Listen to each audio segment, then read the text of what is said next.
Welcome to this short presentation about learning outcomes. Knowledge, skills, and competence, we all know these and recognize these.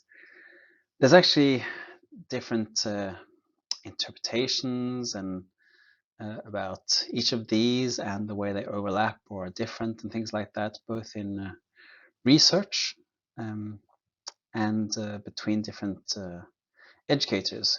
However, we'll use definitions by the EU as a starting point, and I'll try to bring like a simplified perspective on it.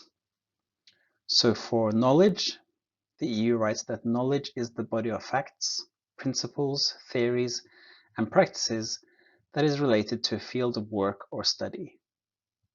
Skills means the ability to apply knowledge and use know-how to complete tasks and solve problems.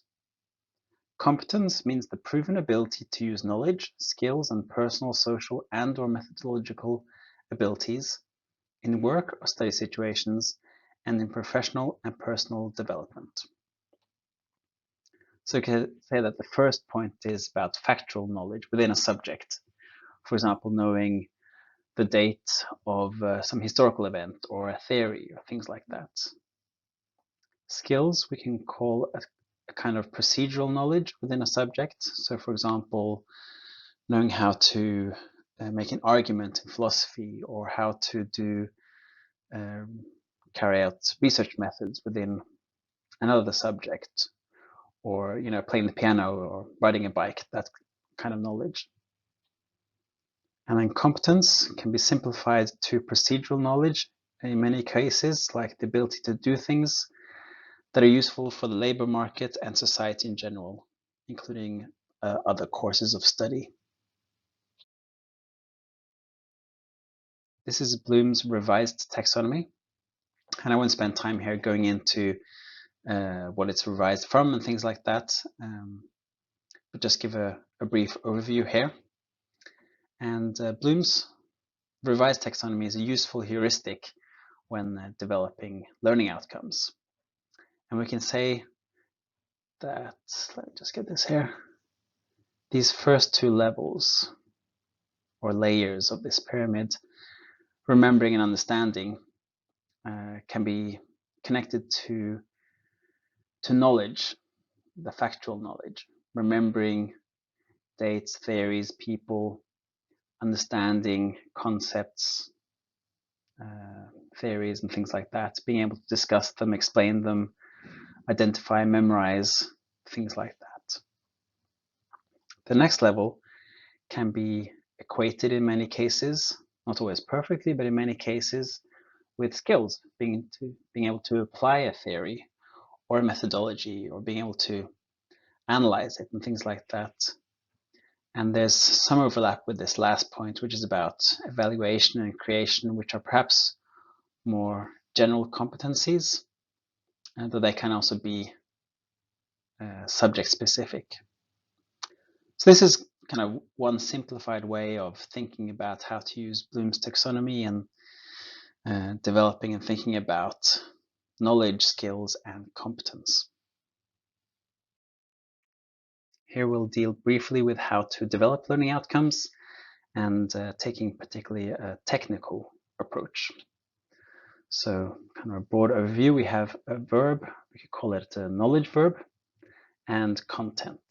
So for example, in this course, we have to be acquainted with different learning theories and learning designs. We have be able to explain the difference between the instruction paradigm and the learning paradigm. Be able to activate students through various means of teaching and supervision, and then being able to critically analyze one's own and others' pedagogic competence. So we can see here that be acquainted with is at the bottom of Bloom's taxonomy. It's having remembrance of different learning theories and learning designs, just knowing that they exist and remembering what they're called. The next is being able to explain something. It requires greater understanding of the content, and then being able to activate. Here we're getting up into application, so not just understanding and having a cognitive understanding, but being able to make things happen. And then critically analyze again. So perhaps we're able to do teaching, but we also need to be able to analyze and reflect and take a critical approach. Then we also have kind of deeper aspect of developing learning outcomes and kind of behind the scenes. So before we write down a bunch of learning outcomes, it's important to spend time reflecting on what do we want the students to learn from this lecture, from this seminar, from this course, or from this program, and to discuss that with colleagues. And then also justify, why is this learning outcome important? Why is it more important than others that we could put down, things like that. And these justifications, in many cases, we won't write them down, but I think they're still important to have and to have reflected on, to share with students, to explain not just that this is what you'll learn today, but this is what you'll learn and why this is important. And also for us as educators to be motivated by what we do. So that was a broad overview of learning outcomes.